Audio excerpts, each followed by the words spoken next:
Hi friends, எல்லாரும் எப்படி இருக்கீங்க? நாங்கள் ரொம்ப ரொம்ப நல்லாயிருக்கோம். இன்றைக்கி வந்து சிக்குக்கு ஃபஸ்ட்டு தடுப்பூசி தான் போட போகிறோம். எங்கே மாமா போகிறோம்? ஊசி போட போகிறோம். சிக்குக்கு டிக்கிலேயே ஊசி போட போகிறாங்க. சிக்கோட ரியாக்ஷன் என்னன்னு பார்க்கலாமா? கடிக்காத சிக்கோ. ஓகே, அங்கே போயிட்டு கடிச்சின்னா டாக்டர்கிட்ட சொல்லி 2 ஊசி போட சொல்லிடுவோம். பார்த்துக்கோ. கடிப்பியா?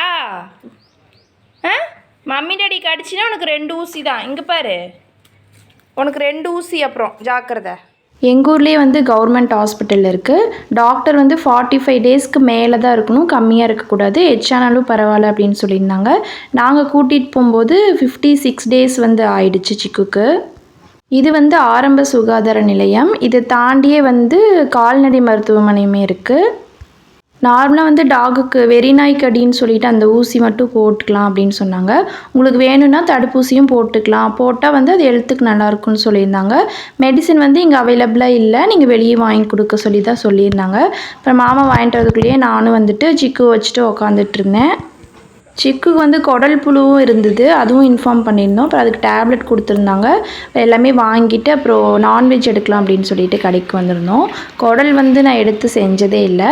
சரி, அதை எடுக்கலாம் அப்படின்னு சொல்லிட்டு க்ளீன் பண்ணுறது எதுவுமே தெரியாது. அப்புறம் அவங்களே எல்லாமே சுத்தம் பண்ணி தான் வச்சுருப்போம். நீங்கள் ஒரு 2 தடவை மட்டும் க்ளீன் பண்ணிக்கோங்க அப்படின்னு சொன்னாங்க. அப்புறம் அதுவுமே வந்துட்டு ஸ்பேர் பார்ட் எல்லாம் இருந்தது, எல்லாம் வாங்கி சமையல் பண்ணியாச்சு.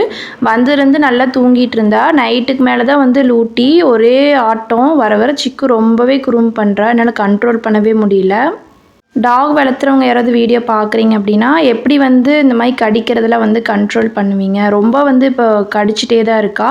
அதுக்கு ஏதாவது டிப்ஸ் இருந்தால் சொல்லுங்கள். நம்ம மிரட்டினாலும் வந்து எதிர்த்துட்டு கடிக்கிறதுக்கு தான் வந்து வரா. என்ன பண்ணுறதுனே தெரியல. உங்களுக்கு தெரிஞ்ச டிப்ஸ் ஏதாவது இருந்தால் மறக்காமல் கமெண்டில் சொல்லுங்கள்.